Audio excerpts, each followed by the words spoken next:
Dia pikir dia mencuri harta terakhir bosnya. Dia tidak tahu, seluruh Indonesia sedang menontonnya. Sebuah jebakan sempurna baru saja dimulai. Sebelum kita mulai, like, subscribe, dan komen, hadir, untuk absennya. Ruang rapat Dewan Direksi itu hening. Udara terasa berat oleh aroma kopi mahal dan ketegangan miliaran rupiah. 15 eksekutif senior menatap layar presentasi, tempat grafik kuartalan menunjukkan stagnasi yang tidak menyenangkan di sektor properti baru. Gilang, pendiri dan CEO Gilang Group, berdiri di ujung meja mahoni, tampak tenang. Data dari tim analis pasar memproyeksikan perlambatan hingga akhir tahun fiskal, ujar seorang direktur, suaranya datar. Kita mungkin harus menunda peluncuran. Tidak, potong Gilang. Suaranya tidak keras, namun memotong keraguan di ruangan itu. Kita tidak akan menunda. Ia menoleh sedikit ke belakang. Dirga. Dirga melangkah maju dari posisinya yang nyaris tak terlihat di sudut ruangan. Rapi, efisien, dan muda, terlalu muda, menurut beberapa direktur, untuk menjadi tangan kanan Gilang. Ia meletakkan sebuah tablet tipis di depan bosnya. Maaf atas interupsinya, bapak-bapak, kata Gilang, matanya kini bersinar. Analisis pasar itu cacat. Mereka mengabaikan satu variabel kunci. Ia mengetuk tablet itu. Dirga menemukan sesuatu. Dirga maju, kini menjadi pusat perhatian. Selamat pagi. Analisis standar hanya melihat data pembelian komersial dan residensial. Namun, kami melakukan cross-reference dengan data logistik pelabuhan dan persetujuan impor bahan baku. Ada lonjakan 40% pada impor baja ringan dan semen premium dalam 2 bulan terakhir, tidak terkait dengan proyek pemerintah. Keheningan pecah. Pemain bayangan, tanya Direktur Keuangan. Tepat, jawab Dirga. Sebuah konsorsium asing baru masuk secara diam-diam. Mereka tidak membeli properti, mereka membeli lahan mentah untuk membangun pabrik. Data kami memproyeksikan mereka akan membutuhkan perumahan untuk sedikitnya 5.000 pekerja kerah putih dalam 18 bulan ke depan. Tepat di lokasi peluncuran kita. Gilang tersenyum lebar. Mereka menciptakan permintaan, dan kita akan menyediakannya. Kita tidak menunda. Kita percepat. Rapat ditutup dengan tepuk tangan. Para direktur bergegas keluar, lega. Dirga membereskan cangkir kopi Gilang ketika pria itu meletakkan tangan di bahunya. Kamu lihat wajah mereka, Dirga, kata Gilang pelan. Mereka melihat angka. Kamu melihat cerita di baliknya. Itu sebabnya kamu di sini. Dirga mengangguk, merasa dadanya menghangat oleh pujian itu. Saya hanya menjalankan tugas, Pak. Bukan, kata Gilang, menatapnya lekat. Mereka semua bisa diganti. Direktur, manajer, analis. Tapi kamu berbeda. Gilang menuntunnya ke jendela kaca yang menghadap ke Cakrawala Jakarta. Aku membangun ini dari nol. Aku tidak punya keluarga kandung untuk mewariskannya. Selama 5 tahun ini, kamu yang paling tahu isi kepalaku. Gilang tertawa kecil. Ibuku pernah bilang, jangan pernah percaya siapapun dalam bisnis. Tapi aku akan melanggar aturan itu. Malam itu, di kantor pribadi Gilang yang mewah, Gilang mendorong sebuah amplop ke arah Dirga. Di dalamnya bukan bonus. Itu adalah selembar kertas berisi username, password, dan token key pribadi. Itu apa, Pak?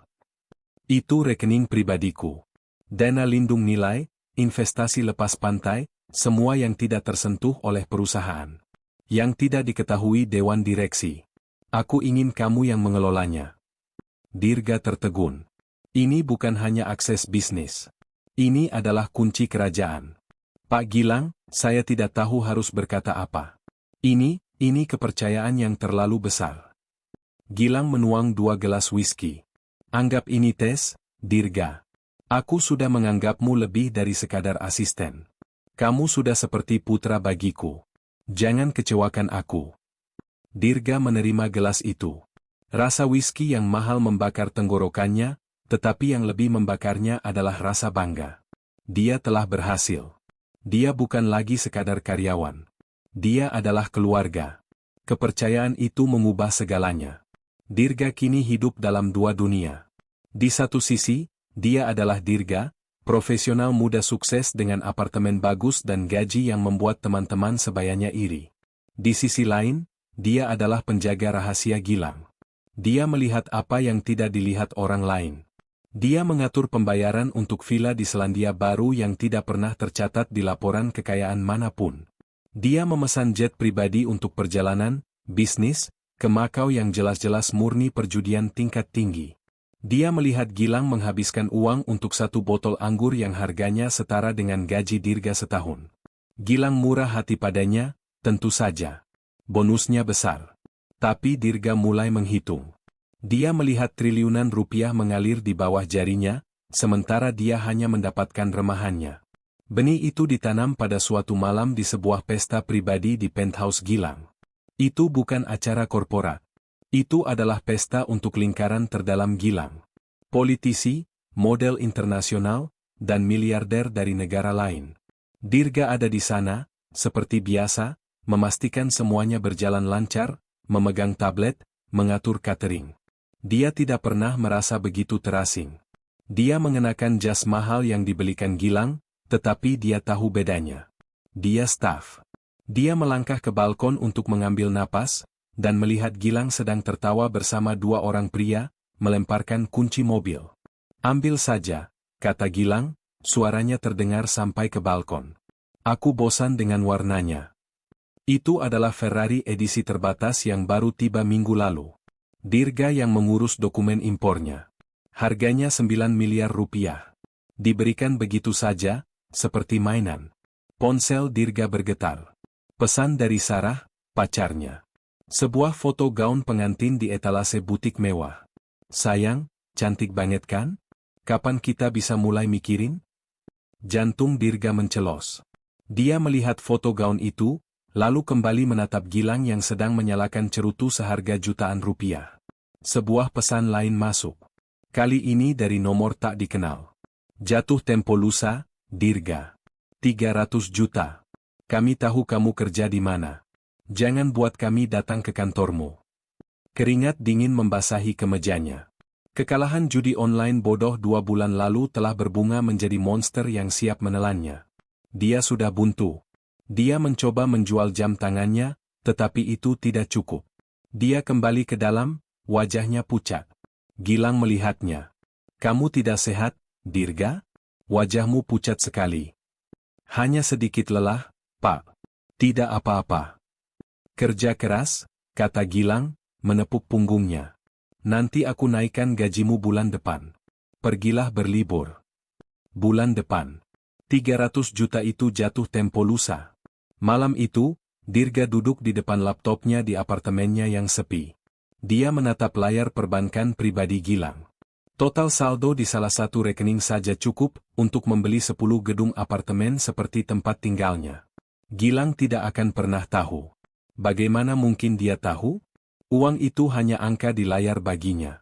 Tapi bagi Dirga, itu adalah hidup dan mati. Itu adalah Sarah. Itu adalah penagih utang. Iri hati telah berubah menjadi sesuatu yang lebih gelap. Sebuah pembenaran. Dia telah bekerja keras. Dia yang menemukan celah konsorsium asing itu. Dia yang membuat Gilang tampak brilian. Dia berhak mendapatkan lebih dari sekadar kenaikan gaji bulan depan. Kantor Gilang Group di lantai 45 terasa seperti kuburan pada pukul 2 pagi. Hanya Dirga yang tersisa, ditemani dengungan pendingin udara dan detak jantungnya sendiri yang terasa memekakkan telinga. Dia sudah mempelajarinya selama seminggu. Sebuah rekening, operasional, milik pribadi Gilang. Isinya fluktuatif, digunakan untuk biaya-biaya tak terduga, lobbying politik, donasi, mendadak, atau biaya representasi yang tidak bisa dimasukkan ke pembukuan perusahaan. Gilang tidak pernah melihat laporan rinci rekening ini. Dia hanya peduli pada saldo akhirnya. Ini adalah celahnya. Penagih utang telah mengiriminya foto pintu apartemennya pagi tadi. Waktu hampir habis. Tangannya gemetar saat menggerakkan mouse. Dia membuka portal perbankan. Dia memiliki token, dia memiliki password. Dia adalah Gilang di mata sistem. Dia tidak akan mengambil 300 juta sekaligus. Itu terlalu mencolok. Dia akan mengambil 75 juta. Cukup untuk menenangkan penagih utang untuk sementara. Dia akan bilang itu cicilan pertama. Dia membuat entry transfer. Nama penerima, rekening atas nama samaran yang sudah dia siapkan. Keterangan, biaya konsultasi, proyek Kaltim. Itu cukup samar. Proyek Kaltim memang ada, dan memang membutuhkan banyak biaya tak terduga. Jarinya melayang di atas tombol, konfirmasi. Ini adalah garis yang tidak bisa dia lewati kembali. Di satu sisi adalah Dirga, asisten loyal. Di sisi lain, adalah pencuri. Dia teringat tawa Gilang saat melemparkan kunci Ferrari. 9 miliar. Dan dia di sini gemetar hanya untuk 75 juta. Bukan. Dia tidak mencuri. Dia meminjam. Dia akan mengembalikannya nanti, entah bagaimana caranya. Dia menekan tombol itu. Transaksi berhasil. Selama beberapa detik, tidak terjadi apa-apa. Tidak ada alarm berbunyi. Tidak ada telepon berdering. Hanya keheningan. Dia segera logout, membersihkan cace perambannya, dan mematikan komputer. Dia bersandar di kursinya, kemejanya basah oleh keringat. Dia merasa mual, tetapi juga berkuasa. Dia baru saja menggerakkan 75 juta rupiah dengan satu klik, dan dunia tidak berakhir. Dia berjalan ke kamar mandi dan membasuh wajahnya. Bayangan di cermin menatapnya balik, wajah yang sama, tetapi matanya berbeda. Ada kilatan di sana yang belum pernah ada sebelumnya. Ketika dia kembali ke mejanya, dia melihat secarik kertas catatan kuning tertinggal di mejanya. Kapan ini ada di sini? Tulisan tangan Gilang yang khas. Dirga, jangan lupa siapkan materi rapat besok pagi. Dan tolong cek rekening operasional. Rasanya ada pengeluaran yang belum kamu laporkan. Jantung Dirga serasa berhenti berdetak. Dirga tidak tidur malam itu. Dia menghabiskan waktu berjam-jam mencoba mencari tahu bagaimana Gilang bisa tahu secepat itu. Apakah ada peringatan otomatis? Apakah seseorang mengawasinya? Dia membayangkan polisi mendobrak pintu apartemennya setiap saat. Pagi harinya, dia tiba di kantor dengan mata merah dan perut mual. Dia menyiapkan materi rapat dengan tangan gemetar. Dia mencetak laporan rekening operasional itu, di mana transaksinya, biaya konsultasi Kaltim 75 JT, tercetak jelas, terjepit di antara pembayaran lain. Pukul 9 pagi, Gilang memanggilnya ke ruangannya. Pagi, Dirga. Kopi? Tanya Gilang, ceria seperti biasa. Pagi, Pak. Ini materinya, dan ini laporan rekening yang Anda minta. Dirga meletakkan map itu di meja, berusaha agar kertas itu tidak bergetar di tangannya. Gilang mengabaikan map itu. Dia menyesap kopinya, memandang keluar jendela. Pemandangan yang indah, bukan?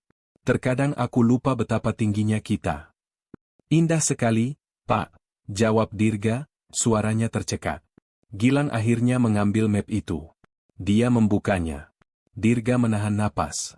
Dia melihat mata Gilang bergerak menuruni lembaran kertas, baris demi baris.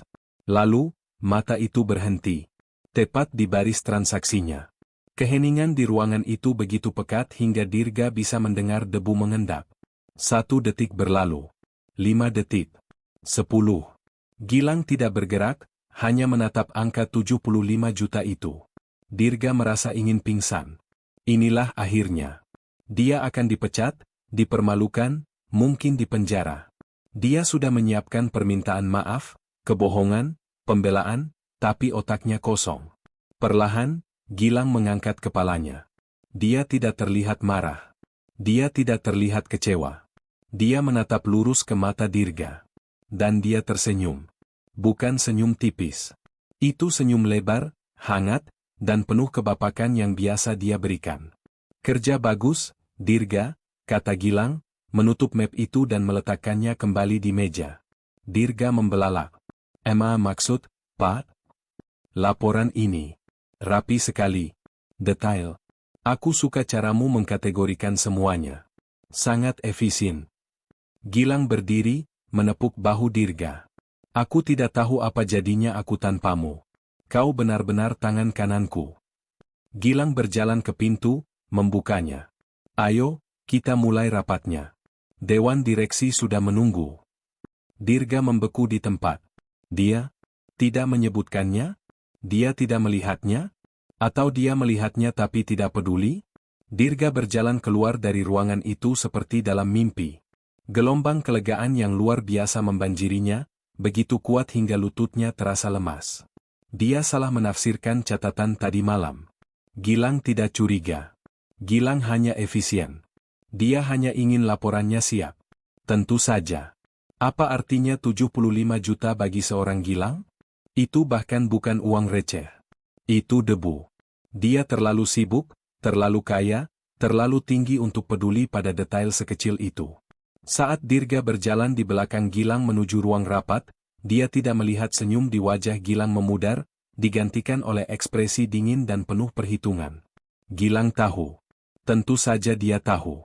Dia yang meninggalkan catatan itu untuk melihat reaksi Dirga pagi ini. Tes kepercayaan itu telah selesai. Dan Dirga telah gagal total. Tetapi bagi Dirga, dia baru saja mendapat konfirmasi. Dia tak tersentuh. Gilang mempercayainya secara buta. Rasa lega Dirga dengan cepat bermetamorfosis.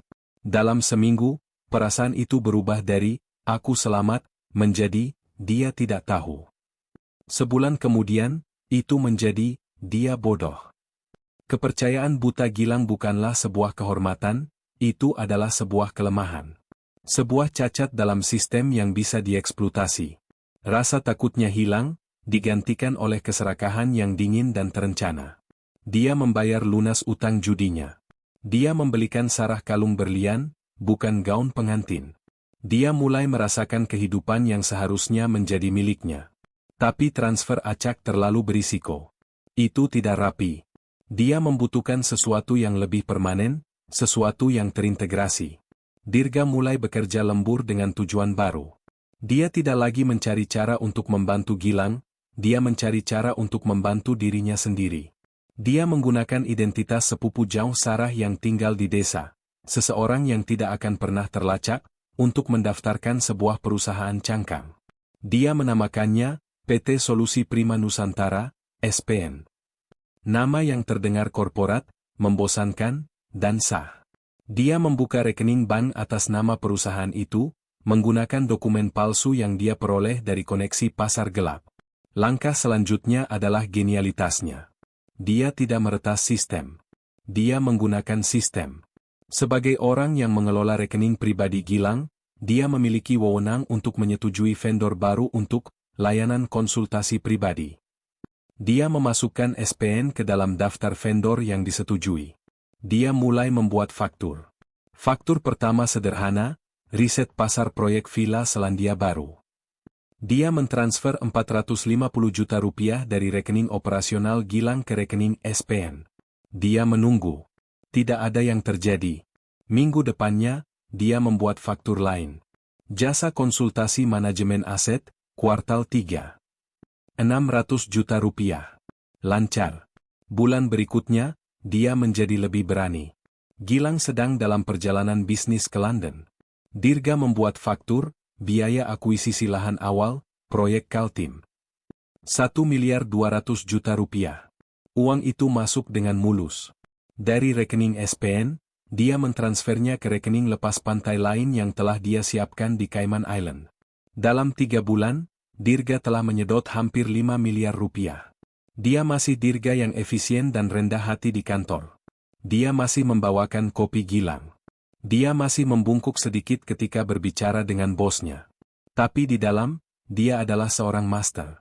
Dia memandang Gilang bukan lagi dengan kekaguman, tetapi dengan rasa kasihan yang bercampur cemooh. Pria tua yang brilian ini, yang membangun kerajaan, begitu buta oleh arogansinya sendiri sehingga dia tidak bisa melihat serigala yang tidur di kakinya. Sore itu, Dirga berdiri di balkon apartemen penthouse baru yang baru saja dibelinya secara tunai, tentu saja atas nama SPN. Pemandangannya jauh lebih indah dari apartemen lamanya. Dari sini, dia bisa melihat langsung ke gedung Gilang Group, yang menjulang seperti menara pengawas.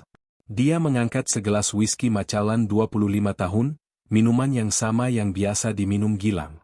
Untuk Gilang, bisik Dirga ke arah angin malam kota. Bos terbaik di dunia. Jauh di bawah, di menara yang dia pandangi, Gilang sedang duduk di kantornya yang gelap. Di depannya, seorang wanita dengan kacamata tebal, Eva, auditor forensik yang dia sewa secara pribadi, menunjuk ke sebuah diagram alir di layar laptop. Diagram itu menunjukkan rekening operasional Gilang, mengalir ke sebuah perusahaan bernama PT Solusi Prima Nusantara, lalu menghilang ke rekening di Cayman Island. Dia sangat rapi, kata Eva. Dia menggunakan blind trust dan server proxy. Tapi jejak digitalnya ada jika Anda tahu di mana mencarinya. Dia semakin berani. 5 miliar dalam 3 bulan. Gilang menatap diagram itu tanpa ekspresi. Biarkan dia. Eva mengangkat alisnya. Pak, kita bisa menangkapnya sekarang. Ini sudah. Belum, potong Gilang, suaranya sedingin es. 5 miliar itu umpan. Aku ingin melihat seberapa dalam lubang yang akan dia gali untuk dirinya sendiri. Lanjutkan pemantauan. Jangan sampai dia tahu kita tahu. Apa rencana Anda, Pak? Gilang menatap menara-menara kota, ke arah di mana dia tahu Dirga mungkin sedang merayakan kemenangannya. Seekor tikus tidak akan pernah puas dengan keju, kata Gilang. Dia akan selalu kembali untuk mengambil perangkapnya. Bencana itu datang dalam bentuk email pada Senin pagi. Proyek prestisius, Nusa Sentosa, sebuah kota mandiri di Rempang, baru saja kehilangan investor utamanya. Sebuah dana investasi asal Singapura tiba-tiba menarik diri, menyebut ketidakstabilan pasar internal sebagai alasan. Pasar internal. Itu kode untuk Gilang Group. Gilang mengadakan rapat darurat Dewan Direksi. Suasananya 180 derajat berbeda dari rapat kemenangan beberapa bulan lalu. Kali ini, Gilang tidak berdiri di ujung meja. Dia duduk, merosot di kursinya, memijat pelipisnya seolah menahan migrain yang hebat. Mereka menarik 8 triliun rupiah, kata Gilang, suaranya serak. Kontraknya memiliki klausul force majeure yang entah bagaimana berhasil mereka gunakan. Proyek ini harus berhenti. Sekarang. Para direktur panik. Ini bukan hanya kerugian, ini adalah lubang hitam yang mengancam akan menelan seluruh perusahaan. Kita harus membayar denda penalti ke kontraktor. Kita harus menutupi biaya yang sudah keluar. Kita kekurangan likuiditas, lanjut Gilang. Di sudut ruangan, Dirga berdiri diam, memproses informasi. Dia melihat kepanikan di mata para direktur. Dia melihat keringat di dahi direktur keuangan. Dan dia melihat Gilang, sang raksasa, tampak rapuh untuk pertama kalinya. Bagi yang lain, ini adalah kiamat. Bagi Dirga, ini adalah peluang emas. Kita harus menjual aset, kata Gilang, seolah mengucapkan kata-kata terkutuk. Aset non-inti. Cepat. Sebelum berita ini menyebar dan harga saham kita hancur. Semua mata tertuju pada Dirga. Siapa lagi yang mengelola portofolio pribadi dan aset non-inti Gilang? Dirga, panggil Gilang, suaranya lelah. Aku butuh kamu. Jual portofolio saham teknologi kita. Jual obligasi lepas pantai. Apapun yang bisa dicairkan dalam 48 jam. Aku serahkan padamu. Tentu, Pak, kata Dirga, nadanya datar dan profesional, menyembunyikan detak jantungnya yang berdebar kencang. Selama 2 hari berikutnya, kantor Gilang Group berada dalam mode krisis. Sementara para eksekutif sibuk menenangkan bankir, Dirga bekerja dalam kesunyian. Dia mengeksekusi penjualan. Tapi tidak secara langsung. Dia menjual portofolio saham senilai 3 triliun rupiah. Namun, alih-alih menjualnya langsung ke pasar, dia menjualnya terlebih dahulu ke salah satu perusahaan cangkang miliknya yang lain, yang terdaftar di Hong Kong, dengan harga diskon 10%, dengan alasan, penjualan blok besar mendesak. Perusahaan cangkangnya itu kemudian langsung menjualnya kembali ke pasar dengan harga penuh. Dalam hitungan jam, dia mengantongi komisi sebesar 300 miliar rupiah. Dia melikuidasi portofolio obligasi. Dia melaporkan kepada Gilang bahwa pasar sedang lesu dan dia harus menjual di harga 90 sen per dolar. Kenyataannya, dia menjual di harga 98 sen. Selisih 8% itu mengalir senyap ke rekeningnya di Cayman. Gilang terlalu sibuk, terlalu panik, terlalu hancur untuk memeriksa detailnya. Dia hanya ingin melihat angka di rekening perusahaan bertambah untuk menutupi lubang. Sudah selesai, Pak, lapor Dirga pada hari ketiga. Kita berhasil mengumpulkan dana yang cukup untuk menutupi penalti. Gilang menatap Dirga, matanya merah. Bagus, Dirga. Bagus. Kamu menyelamatkan kita. Dirga mengangguk. Saya hanya menjalankan tugas. Di balik layar, Gilang duduk bersama Eva, sang auditor, di cafe house yang berbeda. Mereka melihat diagram transaksi. Dia tidak hanya mencuri, dia menjarah, kata Eva, nyaris terkesan. Dia menggunakan kepanikan Anda sebagai tabir asap. Dia baru saja mengambil alih 15% dari hasil likuidasi aset Anda. Itu baru permulaan, kata Gilang. Wajahnya tenang. Investor Singapura itu sudah dibayar sesuai instruksi Anda, Pak. Mereka melakukan tugasnya dengan baik, menarik dana tepat waktu. Bagus, kata Gilang. Sekarang, saatnya untuk pertunjukan. Kebohongan proyek Rempang sukses menghentikan pendarahan untuk sementara. Tapi narasi telah tercipta, Gilang Group sedang goyah. Kita harus terlihat mengetatkan ikat pinggang, kata Gilang pada Dirga di suatu sore yang muram. Kantornya kini lebih sering gelap, gordennya tertutup. Para bankir mengawasi setiap langkahku. Aku harus menunjukkan niat baik. Menjual lebih banyak aset? Tanya Dirga, mencoba terdengar simpatik. Aset pribadi, kata Gilang. Mereka harus melihat aku menderita, bukan hanya perusahaan. Penjualan pertama adalah koleksi mobil sport Gilang. Dirga mengatur pertemuan dengan seorang kolektor dari Surabaya. Mereka bertemu di garasi bawah tanah Mensyaheng Gilang yang biasanya berkilauan. Kini tempat itu terasa suram. Gilang berdiri di samping mobil favoritnya, sebuah Ferrari 250 GTO merah klasik. Dia mengusap kap mesinnya dengan tatapan sedih.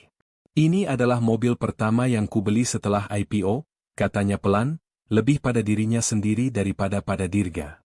Aku berjanji pada diriku sendiri aku tidak akan pernah menjualnya.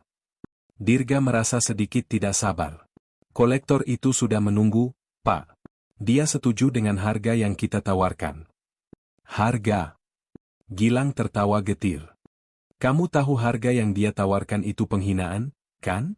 Tapi kita tidak punya pilihan. Dirgalah yang menetapkan harga, penghinaan, itu. Pembeli membayar 120 miliar rupiah. Dirga melaporkan 100 miliar kepada Gilang. Selisih 20 miliar dia sebut sebagai biaya broker dan kondisi pasar yang mendesak. Uang itu, tentu saja, masuk ke sakunya. Ini hanya benda mati, Pak, kata Dirga, mengulangi kata-kata yang sering didengarnya dari Gilang. Bapak bisa membangun kembali. Bapak bisa membeli 10 lagi nanti. Gilang menatapnya. Benar, Dirga. Kamu benar. Itu hanya benda. Minggu berikutnya, giliran koleksi seni. Lukisan-lukisan master Indonesia diturunkan dari dinding. Sebuah lukisan Raden Saleh yang monumental, yang biasanya mendominasi lobi utama, kini dibungkus dengan kain. Yang ini menyakitkan, bisik Gilang, saat para pekerja seni mengangkat lukisan itu. Ini warisan. Pak, truknya sudah menunggu, potong Dirga, memegang tabletnya. Pembeli dari balai lelang sudah mentransfer uang muka. Sekali lagi, Dirga menjadi perantara. Dan sekali lagi, dia mengambil bagiannya. Jika lukisan terjual 10 miliar, dia melaporkan 8 miliar. Dia menjadi ahli dalam memalsukan valuasi, darurat. Perusahaan melihat Gilang menjual kemewahannya. Mereka melihatnya datang ke kantor dengan mobil sedan biasa, bukan Bentley-nya. Mereka melihatnya mengenakan jam tangan yang lebih sederhana. Mereka melihatnya stres, mudah tersinggung, dan tertekan. Dirga melihat semua ini dan merasa kasihan, tetapi juga superior. Dia membantu Gilang melewati masa sulit ini. Dia adalah eksekutor yang efisien untuk kejatuhan bosnya. Dia menghibur Gilang, meyakinkannya bahwa ini adalah langkah yang tepat, sambil menghitung keuntungannya yang kini membengkak menjadi triliunan. Dia tidak tahu bahwa setiap pembeli, kolektor mobil, balai lelang, adalah entitas yang dikendalikan oleh Gilang sendiri. Mobil-mobil itu tidak dijual, mereka hanya dipindahkan ke gudang berpendingin di luar kota. Lukisan-lukisan itu dipindahkan ke galeri pribadi yang aman. Gilang tidak kehilangan apa-apa. Dia hanya sedang bersih-bersih rumah. Ini adalah puncak dari manipulasi Dirga. Setidaknya, begitu pikirnya. Pukul 11 malam. Dirga sedang bersiap untuk pulang dari kantor ketika interkomnya berbunyi. Itu suara Gilang, terdengar parau. Dirga, bisa ke ruanganku sebentar? Penting. Dirga menghela napas. Dia lelah berpura-pura. Tapi dia tetap pergi. Pemandangan di ruang kerja Gilang mengejutkannya. Ruangan itu berantakan total. Tumpukan dokumen menggunung di meja, beberapa berserakan di lantai. Botol whisky setengah kosong berdiri di samping komputer. Gilang duduk di sana, tanpa jas, dasi dilonggarkan, wajahnya pucat dan tampak lebih tua 10 tahun. Tutup pintunya, perintah Gilang. Dirga menurut. Aku hancur, Dirga, kata Gilang, menatap kosong ke layar komputernya. Pak, jangan berkata begitu. Kita akan... Tidak, kamu tidak mengerti. Gilang menatapnya, matanya memerah. Ini bukan perusahaan. Ini, pribadi. Gilang menceritakan sebuah kisah yang dibuat dengan sempurna. Sebuah investasi pribadi yang bodoh bertahun-tahun lalu. Uang pinjaman dari pihak yang salah. Rentang darat, bisiknya, tampak malu. Mereka tahu aku sedang kesulitan. Mereka menaikkan bunganya. Aku harus membayar mereka lusa. Tunai. Berapa banyak, Pak? 500 juta, kata Gilang. Dia menutup wajahnya dengan tangannya. Aku tidak punya uang tunai sebanyak itu lagi. Semua rekening pribadiku dibekukan oleh bank, menunggu audit aset. Jika aku menarik uang perusahaan, itu akan memicu alarm. Dia terdiam, lalu menatap Dirga. Tatapan yang putus asa. Dirga, aku tahu kamu pintar menabung. Gajimu, bonusmu, kamu tidak boros sepertiku. Gilang menelan ludah, harga dirinya tampak hancur. Bisakah aku meminjam uang darimu? Dirga tertegun. Ini di luar imajinasinya. Gilang, sang taipan, memintanya, seorang asisten, untuk pinjaman 500 juta? Ironi ini begitu kental, begitu lezat, hingga Dirga hampir tertawa. Dia akan meminjamkan uang Gilang kepada Gilang. Pak, saya. Dirga berpura-pura kaget dan ragu. Aku akan membayarnya kembali. Aku janji, kata Gilang, suaranya memelas. 2 kali lipat. Begitu rekeningku dibuka. Tolong, Dirga. Kamu satu-satunya yang tersisa. Kamu sudah seperti putra bagiku. Dirga memasang ekspresi prihatin. Dia menghela napas panjang, seolah sedang mengambil keputusan berat. Tentu, Pak, katanya lembut. Tentu saja. Jangan khawatir. Saya akan transfer ke rekening manapun yang Bapak minta. Anggap saja, ini terima kasih saya atas semua yang telah Bapak berikan. Dirga mengeluarkan ponselnya dan melakukan transfer dari rekeningnya di Indonesia, rekening, bersih, tempat dia menampung gajinya dan sebagian kecil dari hasil curiannya.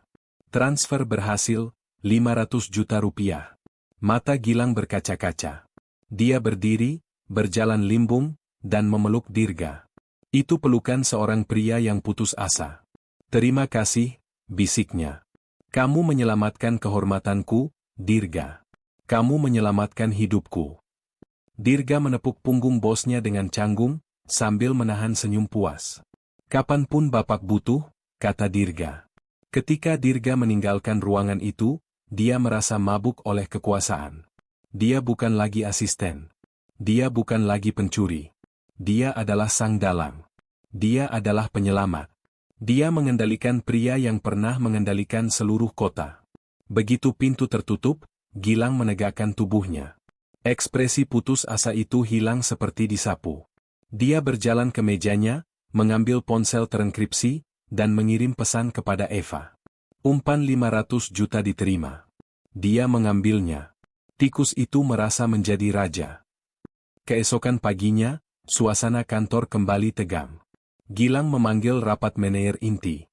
Dia terlihat lebih baik, sedikit tidur telah membantunya, tetapi wajahnya masih muram.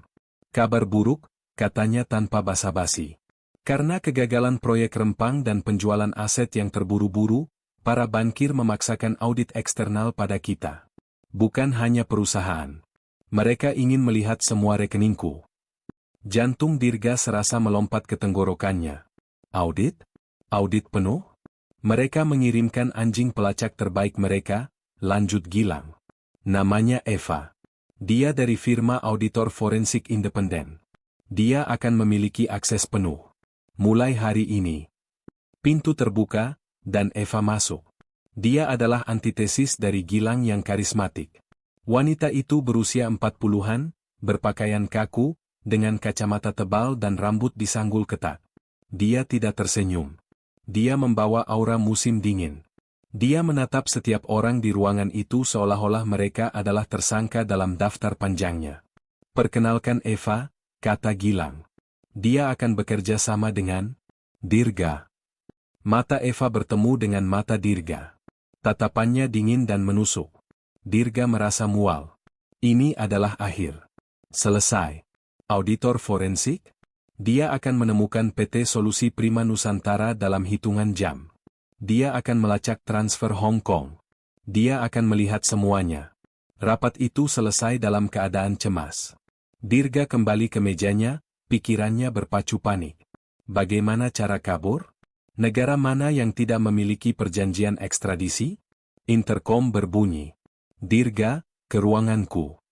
Dengan langkah berat, Dirga berjalan ke ruang kerja Gilang, merasa seperti terpidana mati. Gilang sedang berdiri di depan jendela, membelakanginya. Dia ancaman, kata Gilang pelan. Pap? Gilang berbalik. Wajahnya bukan lagi wajah bos yang kalah. Wajahnya adalah wajah seorang konspirator.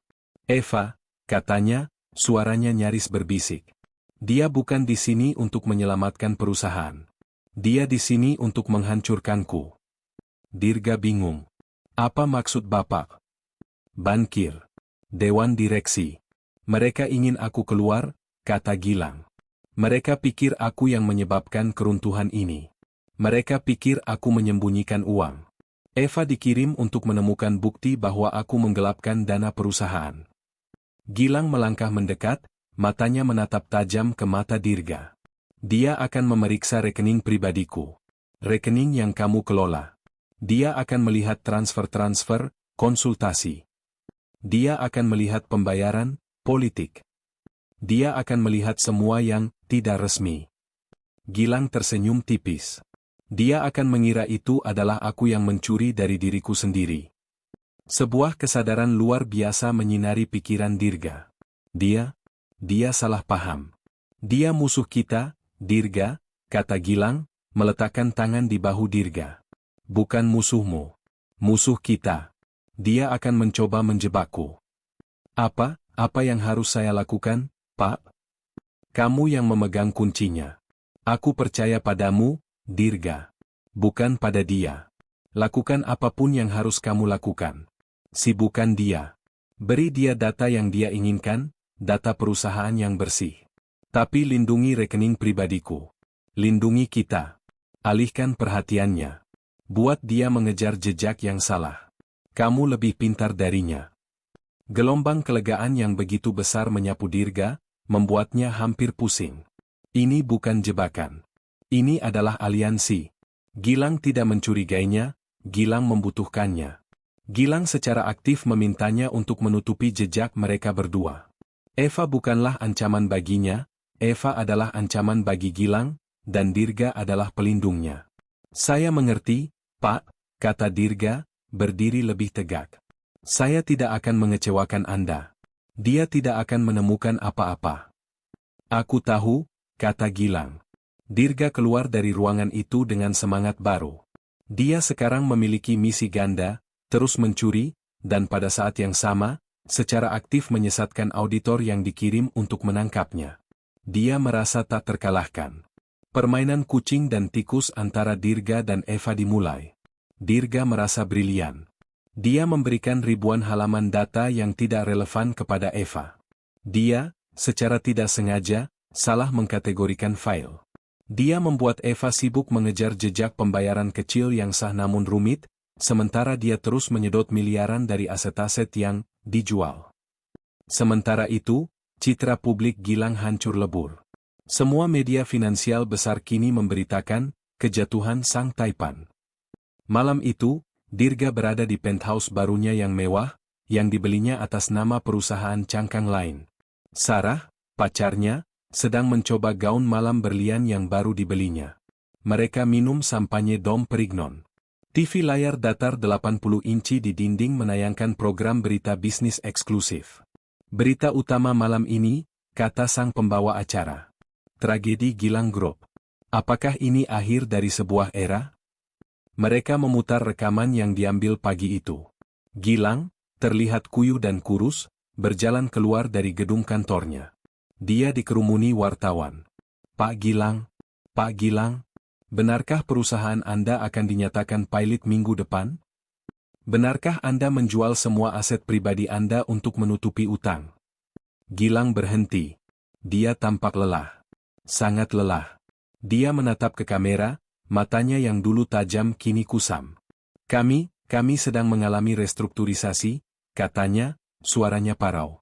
Saya mohon doa restunya. Dia tampak seperti pria tua yang kalah. Seorang raja yang kehilangan kerajaannya. Di penthouse, Sarah menutup mulutnya. Ya Tuhan, Dirga. Kasihan sekali dia. Dia terlihat hancur.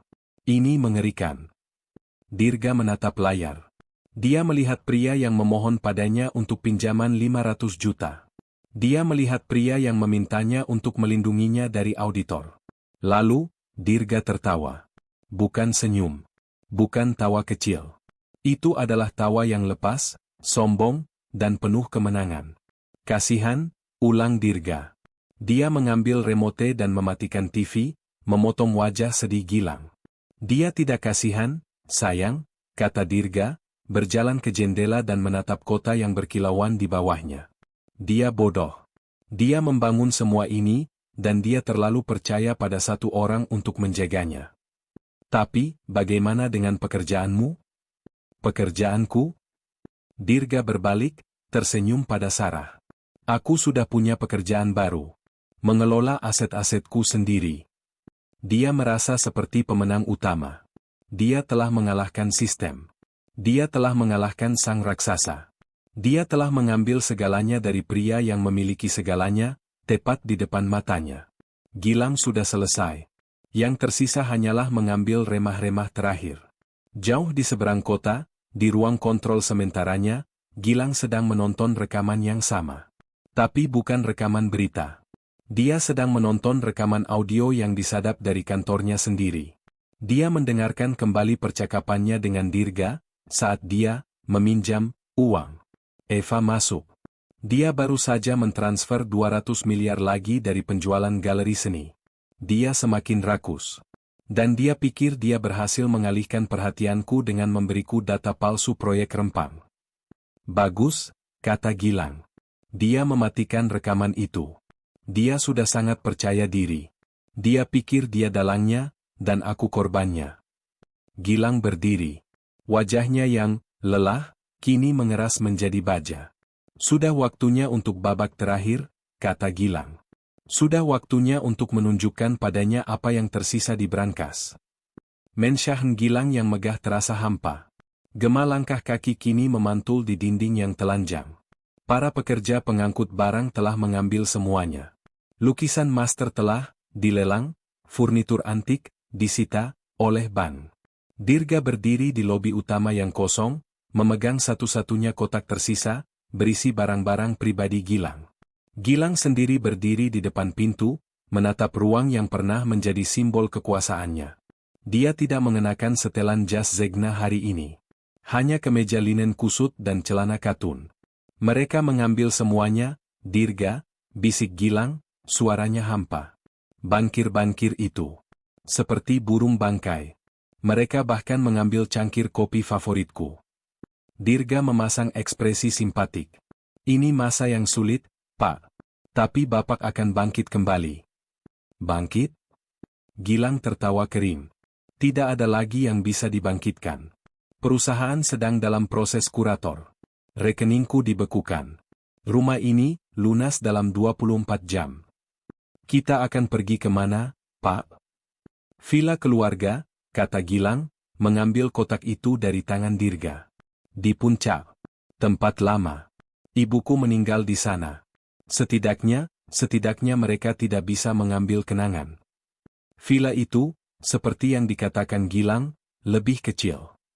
Tentu saja, lebih kecil, bagi Gilang berarti sebuah rumah 2 lantai seluas 800 meter persegi dengan taman yang rimbun dan pemandangan lembah yang menakjubkan. Tapi dibandingkan dengan istana di Jakarta, tempat ini terasa sederhana dan terisolasi. Hanya ini yang tersisa, Dirga, kata Gilang saat mereka tiba malam itu. Udara gunung yang dingin terasa menusuk. Bang tidak tahu aku masih memiliki tempat ini. Namanya masih atas nama almarhumah ibuku. Dirga mengamati sekeliling. Gerbangnya tinggi, tidak ada tetangga yang dekat. Terisolasi. Sempurna. Saya akan bantu Bapak membereskan barang-barang, kata Dirga. Tidak usah, kata Gilang, menepuk bahunya. Kamu sudah cukup membantuku. Pulanglah. Beristirahatlah. Aku hanya ingin sendiri malam ini. Saat Dirga berkendara kembali ke Jakarta, dia tidak bisa menahan senyum. Gilang benar-benar telah jatuh. Dari penthouse ke villa terpencil. Dari seorang raja menjadi seorang pertapa. Dia telah mematahkan pria itu. Dirga sekarang bukan hanya kaya, dia adalah pemenang mutlak.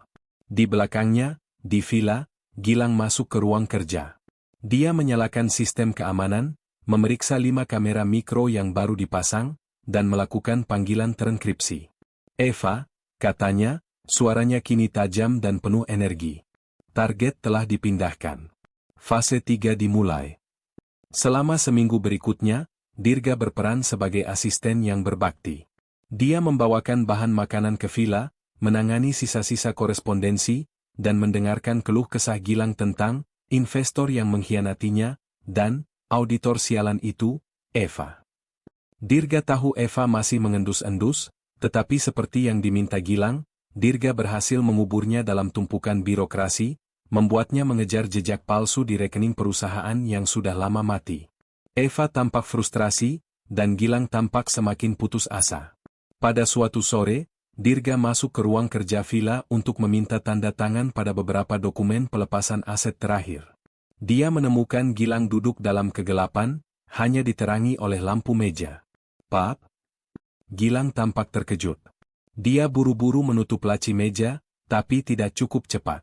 Dirga melihat sekilas sebuah kunci kuningan yang besar dan berornamen. Maaf, Pak, saya mengganggu. Tidak, kata Gilang, mengusap wajahnya. Hanya mengenang masa lalu. Dia tampak ragu-ragu, seolah menyimpan rahasia. Dirga, yang dilatih untuk membaca bosnya, berhenti. Dia pura-pura menata kertas-kertasnya. Kunci yang unik, Pak. Gilang terdiam lama. Lalu dia menghela napas panjang, seolah bebannya terlalu berat untuk ditanggung sendiri. Kamu sudah tahu segalanya tentangku, Dirga. Apa gunanya menyimpan satu rahasia terakhir? Dia berdiri dan berjalan ke sebuah lukisan cat minyak besar di dinding, pemandangan gunung yang suram. Dia menggeser lukisan itu ke samping. Di baliknya, tertanam di dinding, ada sebuah brankas. Bukan brankas digital modern, tapi sebuah brankas besi tempa kuno berwarna hitam pekat, dengan gagang putar perak dan lubang kunci berukir. Kelihatannya sudah ada di sana selama 100 tahun. Jantung Dirga berdebar sedikit lebih cepat. Ini peninggalan kakekku, kata Gilang pelan. Dibuat di Jerman. Tidak ada yang tahu ini ada di sini. Bahkan almarhumah ibuku tidak tahu kombinasinya. Hanya aku. Dia menatap brankas itu dengan campuran kesedihan dan kebanggaan. Bang boleh mengambil rumah, perusahaan, dan mobil. Tapi mereka tidak tahu tentang ini. Apa isinya, Pak? Tanya Dirga, suaranya dibuat sepelan mungkin, penuh rasa ingin tahu yang polos. Gilang menoleh, menatap mata Dirga lekat-lekat. Harapan, katanya. Dana pensiunku yang sesungguhnya. Surat-surat berharga dari era kakekku yang bernilai jutaan dolar hari ini. Dan perhiasan ibuku. Koleksi berliannya. Semuanya ada di sana. Dia menepuk brankas itu. Ini adalah dana darurat terakhir. Cukup untuk memulai hidup baru di negara lain. Jauh dari semua ini. Dirga menelan ludah. Berlian. Aset fisik. Tidak bisa dilacak. Tidak seperti miliaran digitalnya yang sekarang diawasi oleh auditor. Saya senang Bapak masih punya sesuatu yang tersisa, kata Dirga tulus. Jaga rahasia ini untukku, Dirga, kata Gilang, suaranya memohon. Eva tidak boleh tahu. Jika dia tahu, dia akan menyitanya atas nama Ban. Kamu satu-satunya yang kupercaya. Tentu saja, Pak, kata Dirga. Rahasia Anda aman bersama saya. Saat dia meninggalkan villa malam itu, pikiran Dirga tidak lagi tertuju pada rekening Ban. Pikirannya tertuju pada brankas hitam kuno itu. Kekayaan digital Dirga sangat besar, tetapi juga menjadi penjara. Dengan Eva yang berkeliaran di sistem perusahaan dan rumor di lingkaran perbankan tentang penyelidikan aset Gilang Group, memindahkan uang dari rekening Kaimannya menjadi berisiko tinggi. Dia bisa memindahkannya, tetapi itu akan memicu alarm. Dia kaya di atas kertas, tetapi uangnya membeku. Tekanan datang dari Sarah. Aku bosan, Dirga, teriaknya di penthouse mewah mereka. Kamu bilang kita akan ke Paris, lalu Milan. Tapi kita hanya duduk di sini. Aku melihat tas di Plaza Indonesia, harganya 800 juta, dan kamu bilang, nanti? Nanti kapan? Sabarlah, sayang, kata Dirga, mencoba menenangkan. Situasinya rumit. Uang kita sedang diatur. Aku tidak peduli. Sarah melemparkan gelas sampahnya ke dinding. Aku tidak meninggalkan kehidupanku yang dulu untuk nanti. Teman-temanku menertawakanku. Mereka bilang kamu bangkrut seperti bosmu. Perkataan itu menyengat Dirga. Bangkrut. Seperti Gilang. Tiba-tiba, dia menerima peringatan email dari salah satu kontak pasarnya. OJK dan Interpol baru saja menandatangani perjanjian pertukaran data baru dengan yurisdiksi pajak Karibia. Hati-hati. Mendadak, rencananya berubah. Ini bukan lagi soal kemewahan, ini soal kelangsungan hidup. Dia harus lari. Dia tidak bisa menunggu uang digitalnya cair. Dia butuh aset yang bisa dibawa sekarang. Berlian. Brankas Gilang adalah jawabannya. Berlian dan surat berharga. Aset pembawa yang sempurna. Dia bisa terbang kemana saja dengan itu di sakunya, menjualnya satu persatu, dan hidup seperti raja selamanya. Keputusan itu dibuat. Dia sudah mengambil masa depan Gilang, perusahaan. Dia sudah mengambil masa kininya, aset. Sekarang, dia akan mengambil masa lalunya, warisan, dan dana pensiunnya. Itu bukan lagi pencurian. Itu adalah pembersihan total. Gilang sudah kalah. Pria itu sudah hancur dan tinggal di villa tua, meratapi nasibnya. Dia tidak pantas mendapatkan awal yang baru. Dirgalah yang pantas. Dia mulai merencanakan. Dia meneliti brankas kuno buatan Jerman. Dia membeli bor berlian portable, stetoskop sensitif, dan linggis titanium kecil. Dia akan melakukannya. Dia hanya perlu menunggu kesempatan. Kesempatan itu datang 3 hari kemudian. Dirga sedang di kantornya yang sepi di gedung Gilang Group, yang kini terasa seperti kuburan, ketika ponselnya berdering. Itu Gilang. Halo, Pak? Suara di seberang terdengar panik, parau, dan anehnya jauh. Seperti dari speakerphone di kamar mandi. Ada suara tangisan tertahan. Dirga? Dirga, syukurlah kamu mengangkat. Pak, Bapak baik-baik saja? Ada apa? Aku tidak tahan lagi, isak Gilang. Aku tidak bisa. Duduk di villa ini, dikelilingi kenangan, menunggu Eva mengambil sisa hidupku? Aku tidak bisa. Tenang, Pak. Saya ke sana sekarang, kata Dirga, hatinya berdebar. Jangan, teriak Gilang, disusul batuk. Jangan. Aku sudah di bandara. Dirga membeku. Bandara? Ada satu investor terakhir, kata Gilang, suaranya cepat dan putus asa. Teman lama di Singapura. Dia bilang mungkin dia bisa membantu. Sedikit modal untuk memulai lagi. Mungkin ini harapan terakhirku, Dirga. Aku harus pergi. Kapan? Sekarang. Pesawatku berangkat 1 jam lagi. Aku tidak tahu kapan aku akan kembali. Mungkin jika ini gagal, aku tidak akan kembali sama sekali. Aku tidak tahu harus kemana lagi. Dirga mencengkeram mejanya. Villa itu akan kosong. Pak, itu berita bagus, kata Dirga, berusaha menjaga suaranya tetap stabil. Bapak harus mengejarnya. Jangan khawatirkan apapun di sini. Tapi Villa, kata Gilang. Eva, dia bertanya tentang aset ibuku. Aku takut dia akan mencoba masuk selagi aku pergi. Aku takut dia akan menemukan, kau tahu. Brankas itu, bisik Dirga. Aku mohon, Dirga, tangis Gilang pecah. Aku mohon. Jaga villa untukku. Aku tidak percaya orang lain. Pastikan semuanya aman. Aku meninggalkan kunci di tempat biasa, di bawah pot anggrek di teras belakang. Kalau kamu perlu masuk. Tentu saja, Pak, kata Dirga, suaranya meyakinkan dan lembut. Bapak fokus saja pada investor itu. Saya akan pastikan tidak ada yang menyentuh barang-barang Bapak. Villa itu akan aman. Kamu satu-satunya yang tersisa, Dirga. Putraku, kata Gilang, suaranya tercekat oleh emosi. Terima kasih. Panggilan itu berakhir. Dirga duduk diam selama 1 menit penuh. Senyum perlahan, dingin, dan penuh kemenangan menyebar di wajahnya. Gilang yang malang. Sangat bodoh. Sangat percaya. Dalam keputusasanya, dia tidak hanya meninggalkan brankas itu tanpa penjagaan, dia memberikan lokasinya, memberitahunya bahwa dia akan pergi, dan memberitahukan di mana kuncinya. Ini bukan lagi pencurian. Ini adalah undangan. Dia melihat keluar jendela. Langit mulai gelap. Awan badai berkumpul di cakrawala. Malam yang sempurna. Pukul 11 malam. Hujan deras mengguyur puncak, diiringi guntur yang memecah kesunyian. Jalanan menuju villa Gilang licin dan sepi. Dirga memarkir mobil rentalnya, dia tidak sebodoh itu menggunakan mobilnya sendiri, 1 kilometer jauhnya, dan berjalan menembus hujan. Dia mengenakan jaket hujan hitam, sarung tangan, dan sepatu bot.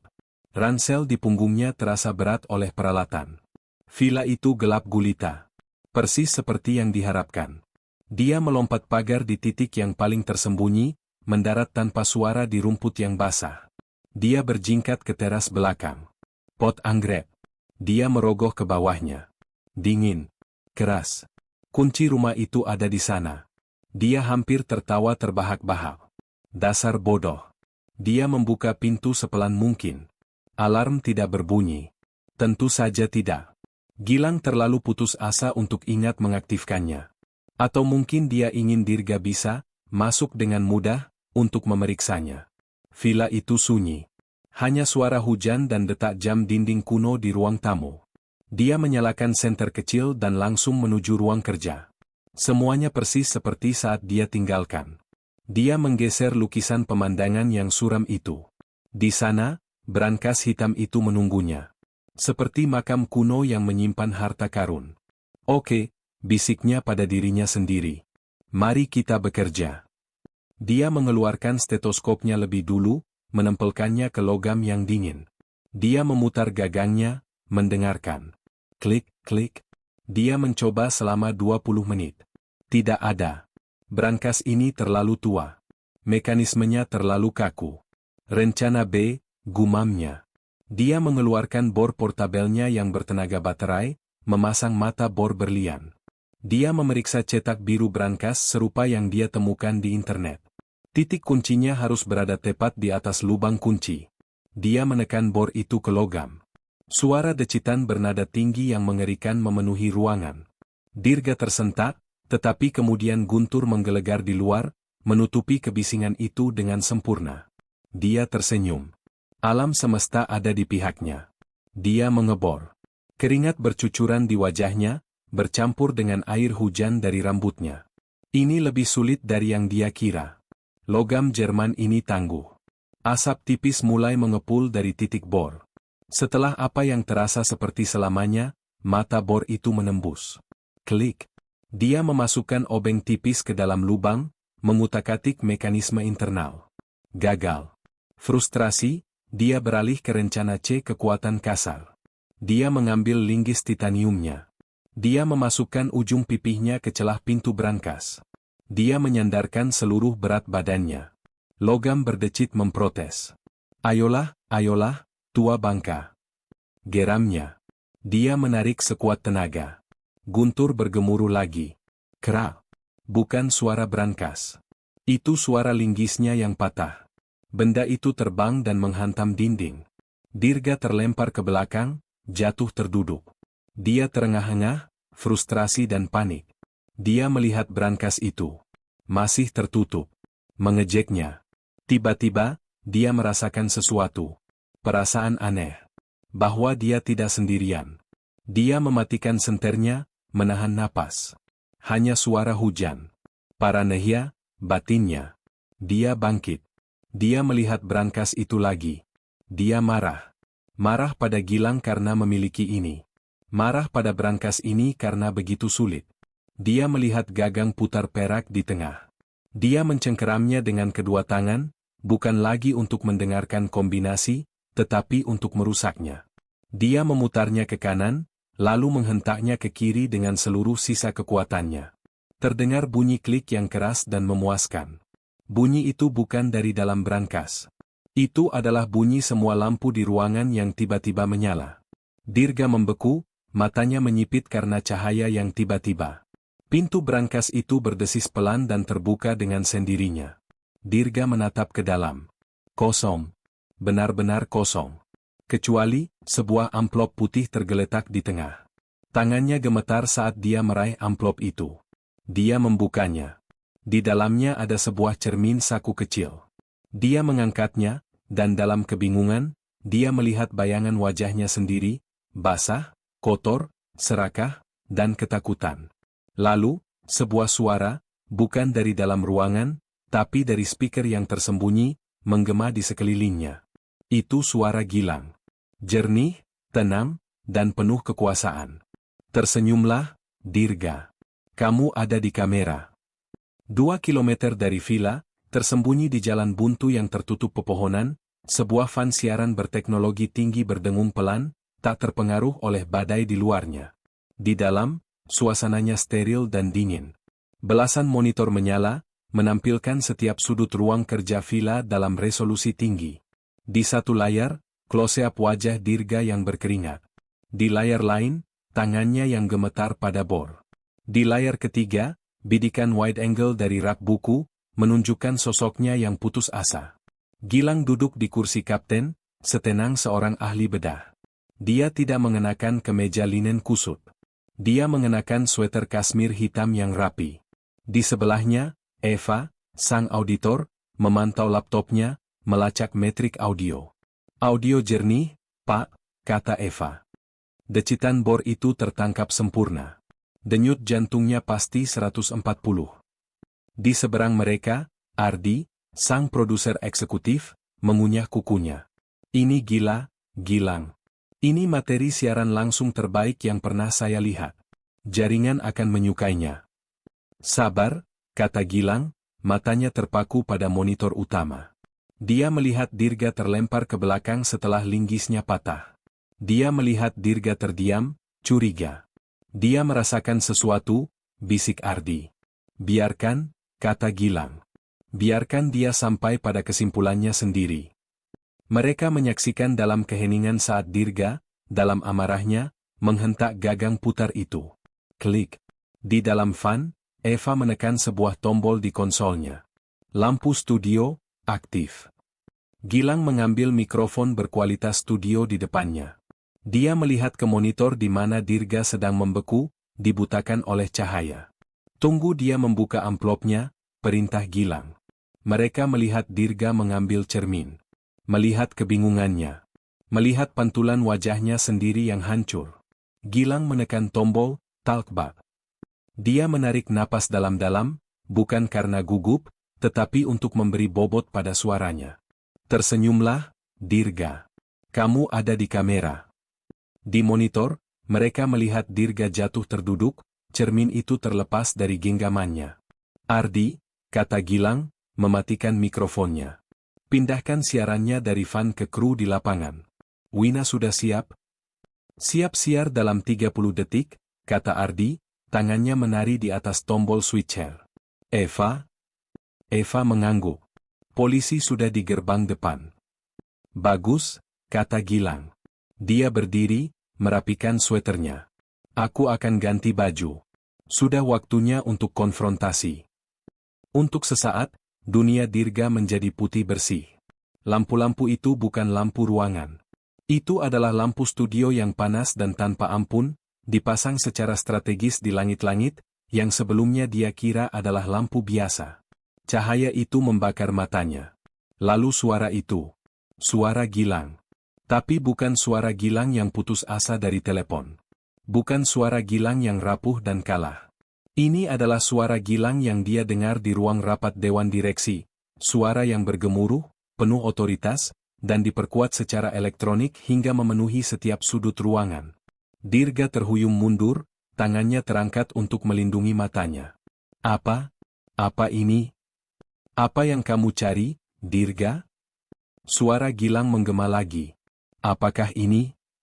Klik. Sebuah lampu sorot kecil menyala, menyorot ke dalam brankas yang kosong. Atau mungkin ini? Klik. Lampu sorot lain menyala di sudut, menyorot sebuah kamera pantil zoom profesional yang tersembunyi di balik apa yang dia kira adalah ventilasi udara. Pikirannya berputar. Dia melihat sekeliling dengan panik. Lukisan pemandangan itu. Itu bukan lukisan. Kaca di atasnya memantulkan cahaya lampu studio. Itu cermin dua arah. Di rak buku, di antara buku-buku bersampul kulit, sebuah lensa kecil berkilau, titik merah kecil menyala. Telepon di bandara. Bisik Dirga pada dirinya sendiri, menyatukan kepingan-kepingan itu. Tangisan itu rekaman. Akting yang bagus, bukan? Suara Gilang terdengar geli. Aku harus berterima kasih pada tim sound designerku. Dirga terdorong ke dinding. Dia bukan pencuri yang tertangkap basah. Dia adalah tikus laboratorium dalam labirin yang disiarkan. Dia melihat ke cermin yang jatuh di lantai. Wajahnya yang kotor dan ketakutan menatap balik. Perasaan terburuk melandainya, ini bukan hanya tentang uang. Ini adalah tentang penghinaan. Kemudian, dia mendengar suara terburuk dari semuanya. Di tengah hujan lebat di luar, dia mendengar suara beberapa mobil berhenti di jalan masuk kerikil. Bukan satu. Banyak. Dia mendengar suara pintu depan villa terbuka. Bukan didobrak, tapi dibuka dengan kunci. Langkah kaki yang tenang dan mantap mendekat di koridor. Semakin dekat. Dirga memandang ke pintu ruang kerja yang gelap, jantungnya serasa meledak dari dadanya. Dia terjebak. Pintu ruang kerja terbuka. Yang masuk pertama bukanlah Gilang. Yang masuk pertama adalah cahaya. Lampu kamera siaran yang menyilaukan, dipegang oleh seorang juru kamera yang fokus. Di belakangnya, seorang reporter wanita bernama Wina, memegang mikrofon berlogo stasiun TV nasional. Kami menyiarkan langsung dari puncak, kata Wina ke kamera, di mana babak akhir dari. Kemudian, Gilang melangkah masuk. Dia seperti terlahir kembali. Setelan jas double breasted biru tua yang dibuat khusus, dasi perak, rambut disisir ke belakang dengan sempurna, dan aroma kolon mahal yang seolah membelah udara lembab di ruangan itu. Dia tidak terlihat seperti pria yang bangkrut. Dia terlihat seperti pria yang baru saja membeli stasiun TV itu.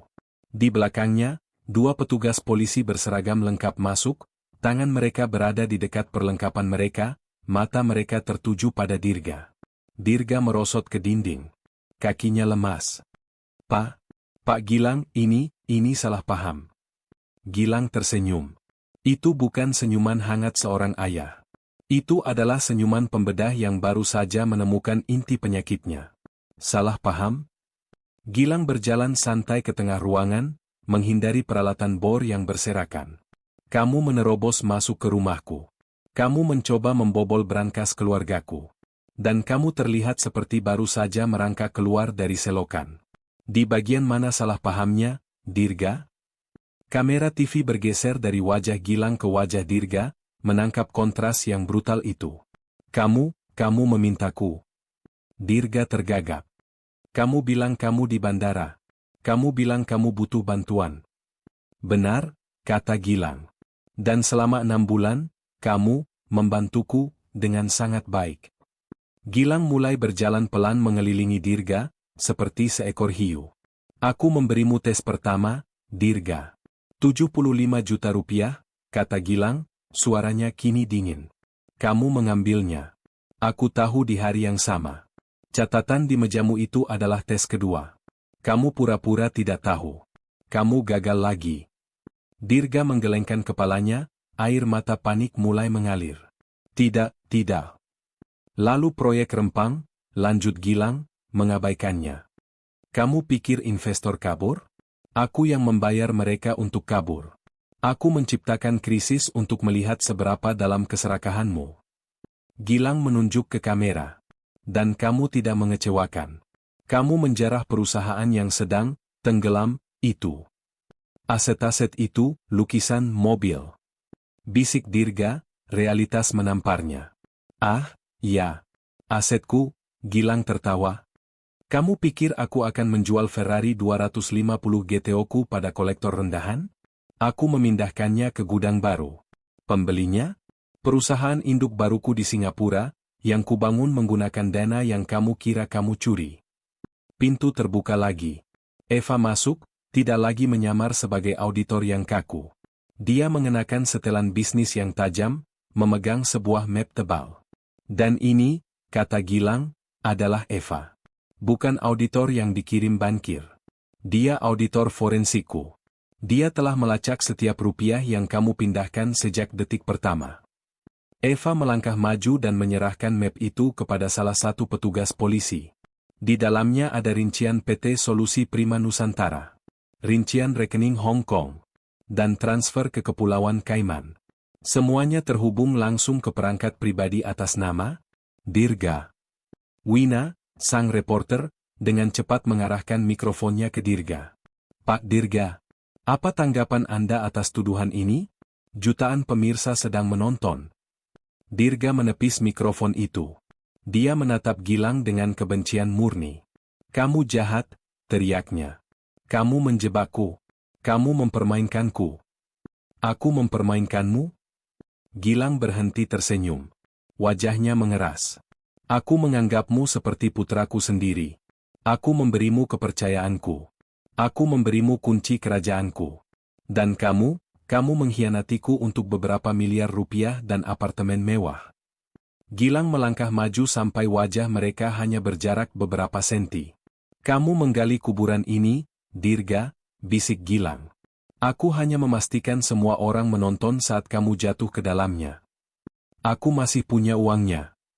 Dirga tertawa histeris. Uang di Kaiman. Kalian tidak bisa menyentuhnya. Aku akan keluar dan...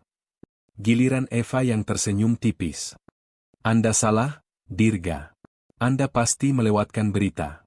Perjanjian ekstradisi dan pembekuan aset baru antara Indonesia dan yurisdiksi Karibia disahkan minggu lalu.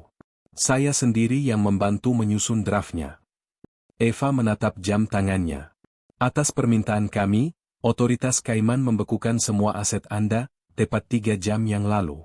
Saat Anda sedang sibuk bermain dengan bor. Wajah Dirga kehilangan seluruh warnanya. Uang itu, semuanya, lenyap. Dia sudah selesai. Dia tidak punya apa-apa. Petugas polisi itu melangkah maju. Dirga, katanya dengan suara resmi.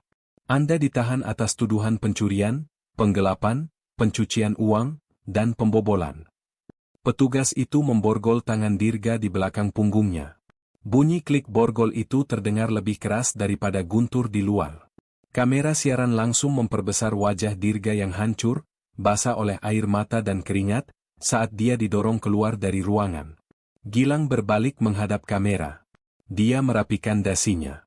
Selamat malam, katanya kepada jutaan pemirsa. Kebenaran telah terungkap. Penangkapan itu menjadi tontonan nasional. Dirga diseret keluar dari villa, wajahnya diterangi oleh kilatan lusinan kamera wartawan yang, entah bagaimana, sudah berkumpul di luar gerbang. Mereka pasti sudah diberitahu.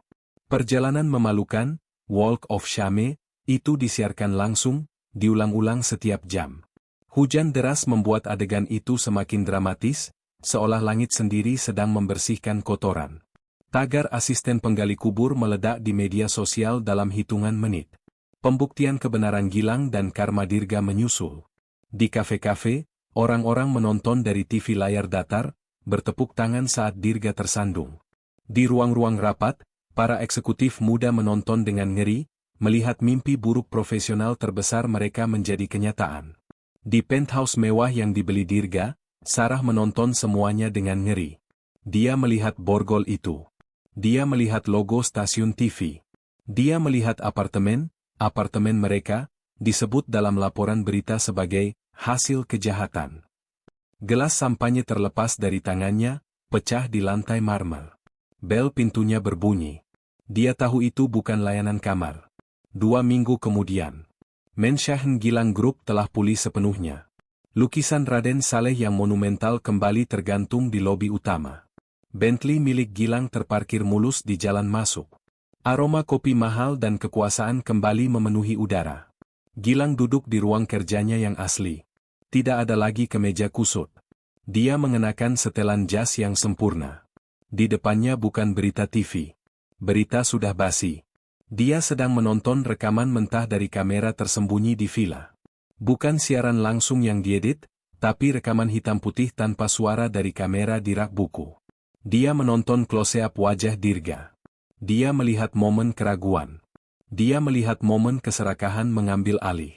Dia melihat matanya saat memegang bor. Dia melihat kepanikan murni saat lampu menyala. Dia memutar ulang bagian itu. Saat lampu menyala. Dan lagi. Dia tidak tersenyum. Dia tidak terlihat marah. Dia hanya menonton, menganalisis. Sekretaris barunya, seorang wanita yang lebih tua dengan tatapan tajam, masuk. Pak Gilang. Dewan direksi sudah siap untuk rapat pemulihan aset. Gilang mematikan monitor. Wajah Dirga yang ketakutan menghilang. Dia menyesap kopinya, dari cangkir favoritnya yang hilang. Bagus, kata Gilang, berdiri. Mari kita mulai. Ekspresinya tenang, dingin, dan tidak terbaca. Dia telah memenangkan perang. Dia telah membuktikan bahwa kepercayaan adalah liabilitas yang bodoh. Keadilan telah ditegakkan, tetapi apa yang dia lakukan lebih mirip sebuah eksekusi yang sempurna daripada sebuah tindakan moral. Dia telah kehilangan seorang putra, tetapi tampaknya, dia tidak merasakan kehilangan sama sekali. Dia hanya merasa benar. Dan tamat. Jebakan sempurna itu akhirnya tertutup. Gimana akhir ceritanya menurut kalian? Apakah balasan Gilang setimpal, atau sebenarnya dia terlalu kejam? Coba komen di bawah, tim Gilang, setimpal, atau tim Dirga, terlalu kejam. Kita hitung banyakan mana.